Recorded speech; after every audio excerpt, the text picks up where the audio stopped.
അപ്പോൾ പല ആളുകളും ട്രെൻഡിന് പുറകെയാണ്. അതായത് നമ്മൾ മുമ്പ് പറഞ്ഞിട്ടുള്ള പരകോള ഒരു സമയത്ത് ട്രെൻഡായിരുന്നു, ഈ സോപാനം ചാരെന്ന് പറയുന്ന ഒരു സമയത്ത് ട്രെൻഡായിരുന്നു. ഇത് ചെയ്തവരൊക്കെ പിന്നീട് അത് ബുദ്ധിമുട്ടായിട്ട് വരും. അതുപോലെ ഇന്ന് കാണുന്ന ഒരു സാധനമാണ് ഗ്ലാസ് വോളുകൾ.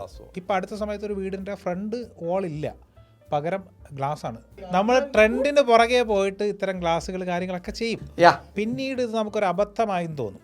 ഗ്ലാസ്സുകൾ ചെയ്തു കഴിഞ്ഞാൽ ഗുണവുമുണ്ട്, ഗുണത്തേക്കാളേറെ ദോഷമുണ്ട്. അങ്ങനെ തന്നെ പറയണം. അല്ല, ഈ ദോഷം എന്തുവാ? ദോഷം ഒന്ന്, ഹീറ്റ് അബ്സോർബ് ചെയ്യുന്ന ഒരു ഭാഗമുണ്ട്. പിന്നെ സേഫ്റ്റിയുടെ ഭാഗം. സേഫ്റ്റി നമുക്ക് ബഡ്ജറ്റ് ഉണ്ടെങ്കിൽ സേഫ്റ്റി കൊണ്ടുവരാം. ഓക്കെ, ഈ സേഫ്റ്റിയുടെ ഭാഗം എന്ന് പറയുമ്പോഴത്തേക്ക് ഇന്നിപ്പോൾ നമുക്ക് ബുള്ളറ്റ് പ്രൂഫ് ഗ്ലാസുകൾ വരെ നമുക്ക് ഇവിടെ അവൈലബിൾ ആണ്. പക്ഷേ അതിന് ബഡ്ജറ്റ് വരും. അപ്പോൾ ഇതിന് രണ്ടിനും നമുക്ക് പരിഹാരങ്ങളില്ലേ? തീർച്ചയായിട്ടും. ഗ്ലാസ് ചെയ്യുന്നത് കൊണ്ടുള്ള ഗുണങ്ങൾ എന്ന് പറഞ്ഞു കഴിഞ്ഞാൽ വീണ്ടും നമുക്ക് എസ്തറ്റിക്കിലേക്ക് തിരിച്ചു വരാം. ഭയങ്കര അടിപൊളിയായിട്ട് നമുക്ക് ചെറിയൊരു സ്പേസ് ആണെങ്കിൽ പോലും ഇപ്പം ചില സ്ഥലങ്ങളിലൊക്കെ ഡൈനിങ് ഏരിയ ചെറിയ സ്പേസ് ആയിരിക്കും, ഒരു ടേബിൾ ഇടാനുള്ള സ്പേസ് ഉണ്ടാവുള്ളൂ. അവിടെ നമ്മൾ ഒരിക്കലും ഒരു വോളിൽ ഒരു വിൻഡോ കൊടുത്തത് കൊണ്ട് അതിന് ഒരു എന്താ പറയുക, ഭയങ്കര ഒരു സ്പേസേജ് നമുക്ക് ഫീൽ ചെയ്യത്തില്ല.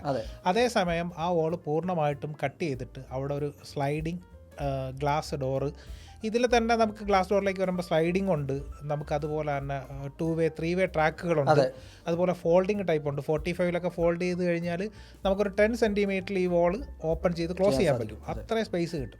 ആ ചെറിയൊരു സ്പേസിനെ നമ്മൾ വളരെ മനോഹരമായിട്ടുള്ളൊരു സ്പേസ് ആക്കി മാറ്റാനുള്ള കഴിവ് ഗ്ലാസ് വോളുകൾക്കുണ്ട്.